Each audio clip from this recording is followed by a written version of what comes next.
Luce bianco scoppiati da fare la pipì. Vai, Lupo, digli qualcosa anche te. Ti chiami?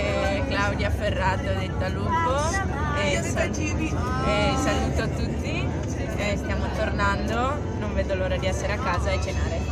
Saluto i bianco scoppiati anche te. Ciao. Come ti chiami? Gli mandi un bacio ai bianco scoppiati? Un bacio con le ali. Lei diserta. Arianna oggi, Arianna falli vedere, digli che ai bianco scoppiati oggi hai realizzato l'ennesimo gol. Niente da fare. Arianna attaccante del calcio femminile. Margherita, anche nazionale italiana, saluta i bianco scoppiati. Lei la Franci è occupata con la mia mamma più bella del mondo. Bravissima.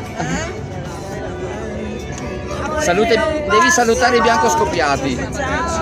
Digli ciao bianco scoppiati, come ti chiami? Ecco, adesso voi due salutate i bianco scoppiati. Ciao, ditegli qualcosa. Io mi chiamo Silvia. Tu? Digli, domenica vi aspetto a Padova a vedere. Marco. Ok, Nancy? Entrata nel secondo tempo e la... Oh, ma prendi anche me di nuovo. Sì. Manda un bacio ai bianchi scoppiati. Ma chi? Sono i bianco scoppiati, devono fare un video su di voi. Il capitano della squadra del calcio femminile si chiama Alessia. Piacere, Ecco la Chiara. Saluta i bianco scoppiati.